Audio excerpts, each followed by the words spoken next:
Oui. Ron Glow, just a quick question. One of my neighbors is on the site today looking about the certificate for boats, and the way it read is that it was a cost of $40, but I presume that's for non-residents? So it is free for residents? Exactly. Good, okay, perfect. Okay, the other main point is that on Saturday, as everybody knows, we had quite a bit of rain, and I know that one of my neighbors, Danny St. Pierre, has been in discussions with Robert on trying to come up with a plan to solve the drainage and the road conditions on Fisher's Point. I would like to propose that we can advance this as soon as possible, because my wife is now complaining that every time it rains, and especially on Saturday, we got flooded on my driveway. I'm not exaggerating. There was hundreds of gallons of water came through my driveway. The problem I have, though, is that the gravel we're putting on the road has got a lot of fines. Most of my driveway now is all turned into mud at the far end of it, and I'm having to resurface the driveway because it's all muddy at the end. So I'd like to propose, can we please advance this project as soon as possible to try and get some improvements, especially for the drainage on Fisher's Point? Personally, I know it's a problem on Fisher Point, the drainage and Rodere Street. And yes. It's noted. We'll pass it on to the public works. Okay. The public works, and we'll go from there. Great. Okay. Thank you.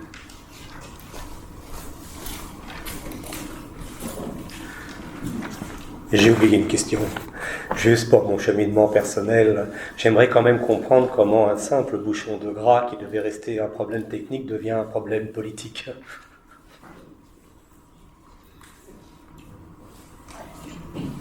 Vous avez décidé de bloquer le projet et on m'a dit que c'était devenu un problème politique. Comment est-ce qu'un simple bouchon de gras qui bouche un égout devient un problème politique? Bonjour.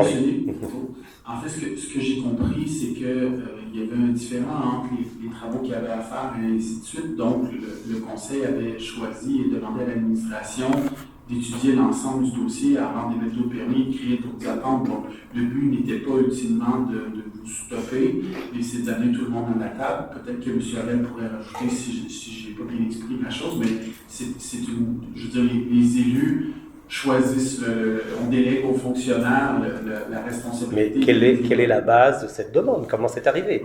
Parce qu'il n'y a aucun problème technique, à part un bouchon de gras qui arrive dans tous les égouts et qui est principalement dû à une mauvaise utilisation de la part des résidents de leur fosse septique. Donc, je peux parler pour moi, simplement, je pense qu'il y a eu d'autres enjeux qui avaient été soulevés au Conseil. Lesquels? Au niveau de l'entretien. Lesquels?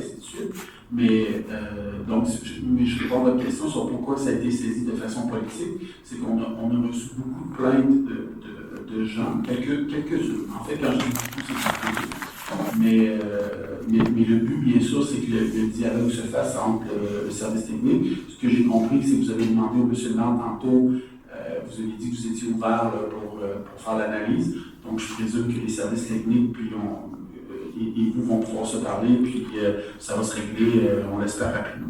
Très bien. Alors, en ce qui concerne les plaintes, sachez quand même qu'à 99% des cas, c'est parce que les gens utilisent mal leur propre système. Ce n'est pas l'égout qui est en question.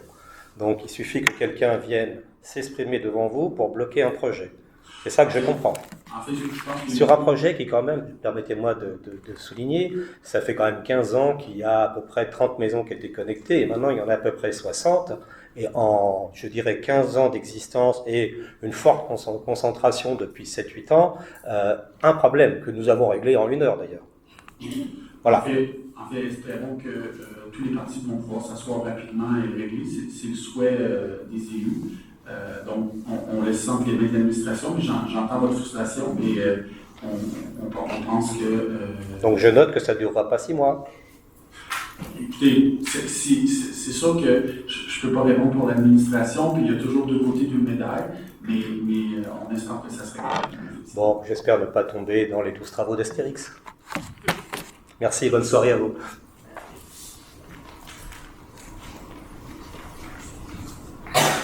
Good evening, Megan Celine, 479 Rue de Bonneville.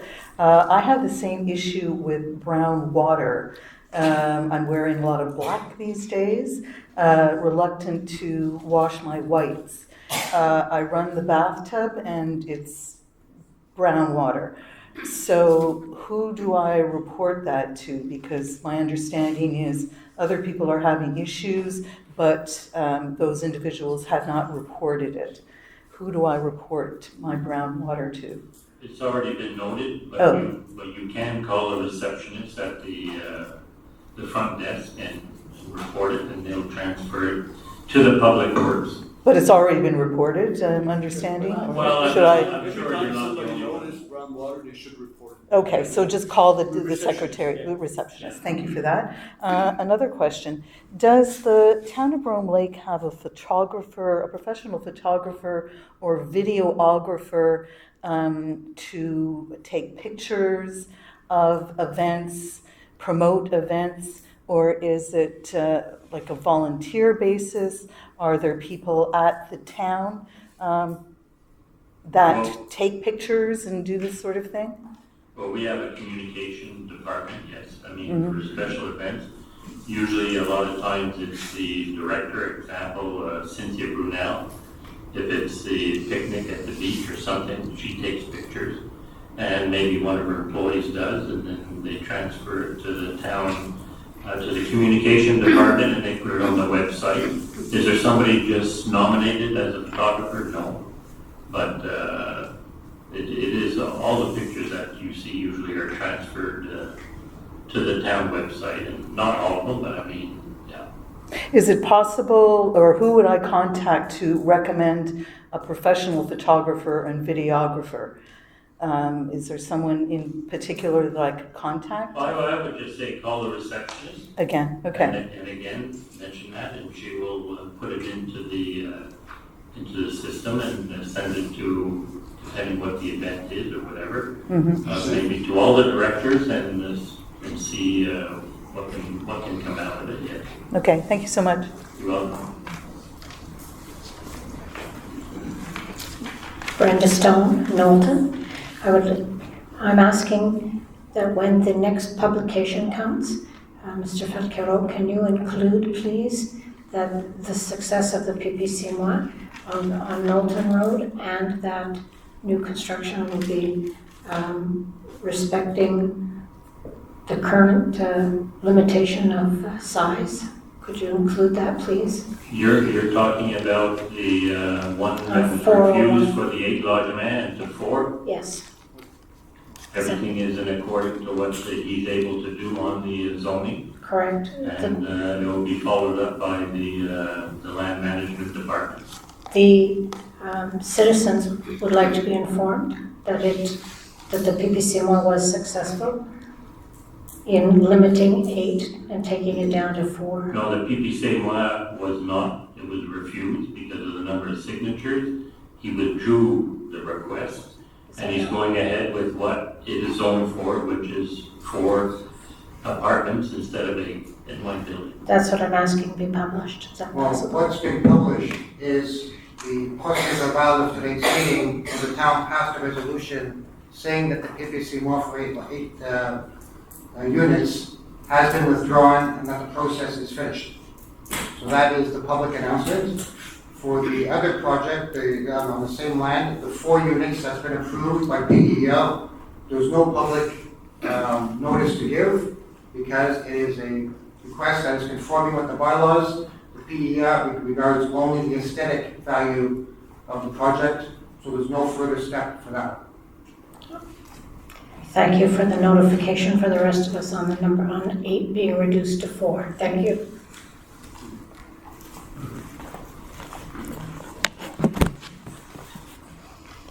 First, a point of general order, a request. Councillor Patterson, in his capacity as the head of the CCU,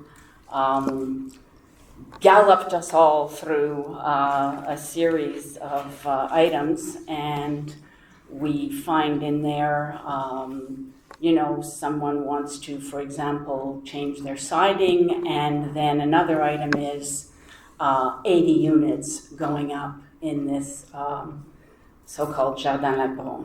Okay. So I think in the interest of transparency, which was one of and inclusion of everybody who takes the time to come out here because they want to be informed and responsible citizens and contribute effectively. And we did, in fact, pay $50,000 to the consulting firm who put forward transparency as one of the main vectors of our strategy going forward as a town.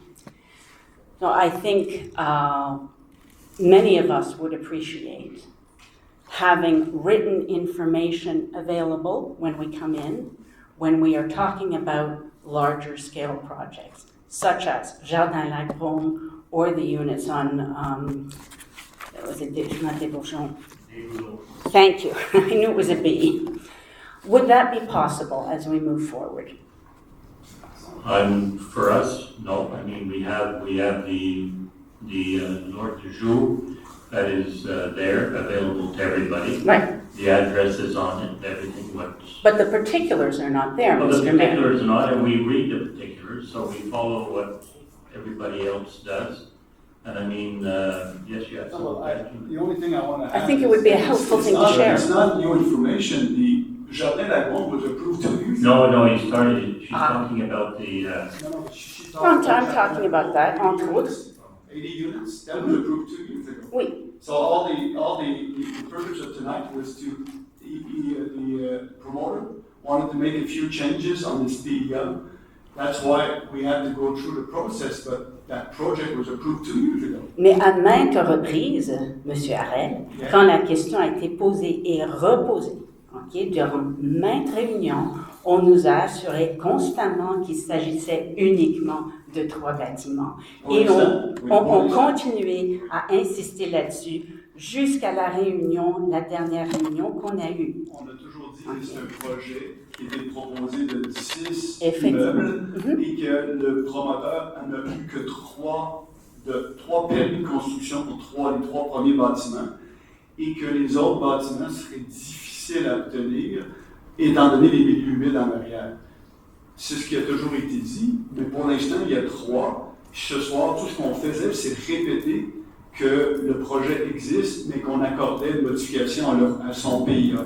Pour ce qui est du projet des boulots, c'est un projet qui avait été stoppé initialement par la population, étant donné que le propriétaire voulait avoir 3 étages, vous vous rappelez, et le promoteur est revenu en arrière et il a dit « c'est bon, je vais me conformer à la réglementation et je vais faire un projet avec 2 étages ». Donc là, le projet qui a été approuvé il y a peut-être, je ne sais pas, 1 an et demi, 2 ans, et là, ils sont prêts à construire. Donc, ce n'est pas des nouveaux projets. C'est tout ce que je Non, veux mais dire. ne trouvez-vous pas que la distribution de cette information, qui n'est quand même pas confidentielle, vu qu'on vient de le partager avec tout le monde, se conjuguerait d'une façon très efficace et très convaincante avec la volonté d'épouser la valeur de transparence? C'est la question que je pose. On vient de me dire non, tout carrément.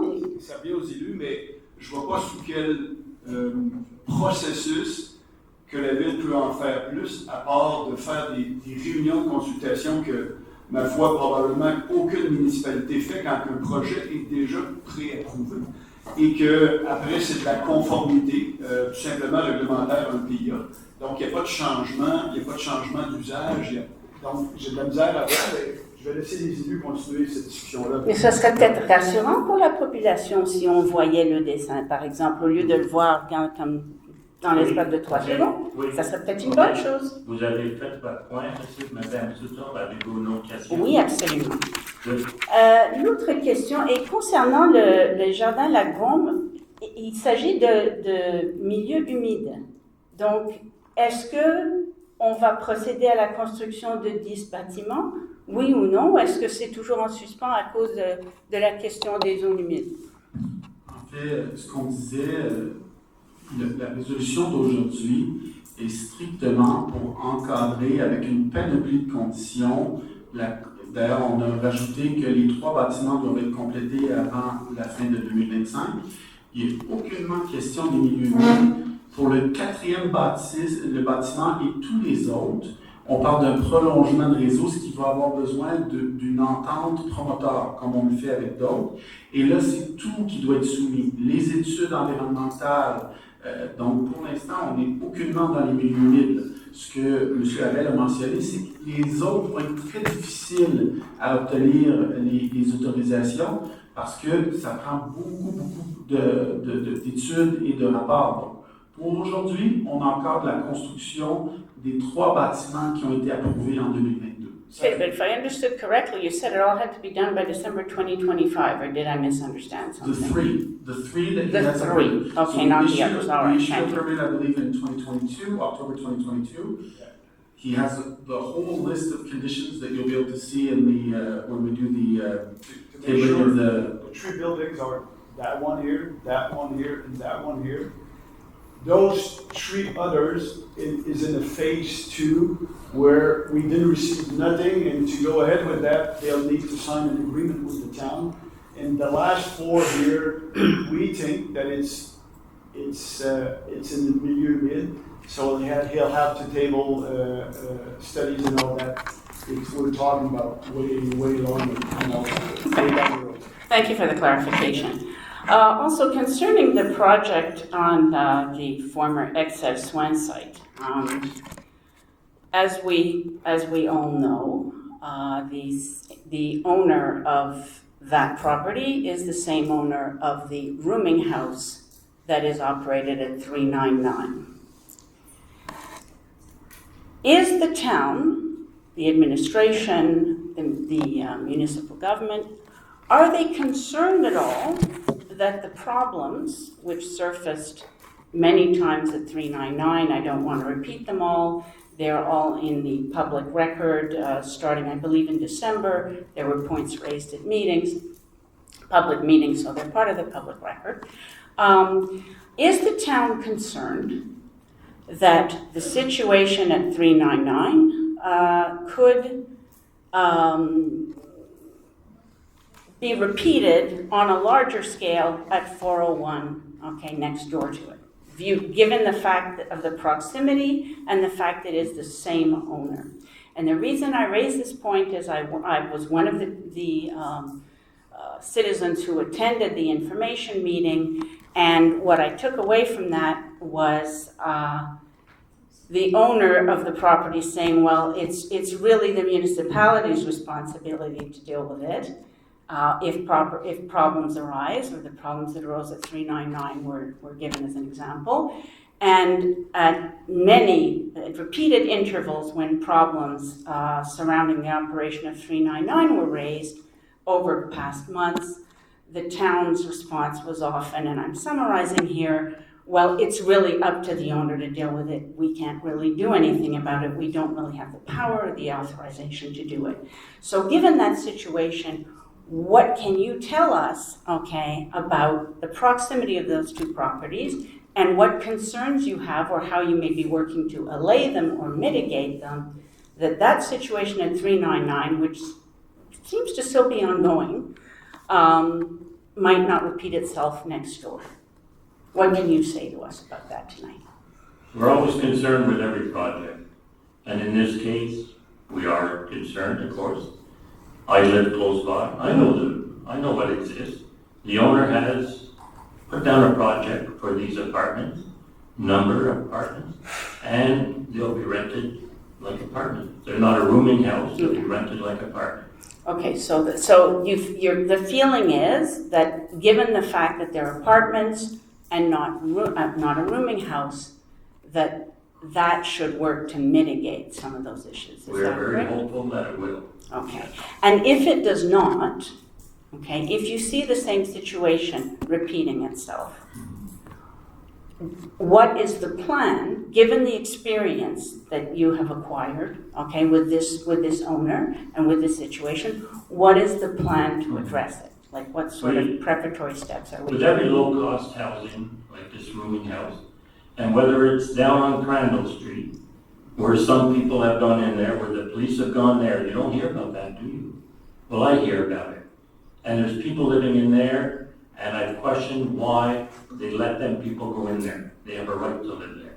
It's up to the police, it's up to the bylaws, or the rules in place to govern over it, and we will govern over it as it goes. Mm-hmm. For 399 Knowlton, it is a problem. They know it's a problem. Everybody knows it's a problem to a certain number Not everybody there. No, of course There not. is- No, that's right, and there's a few.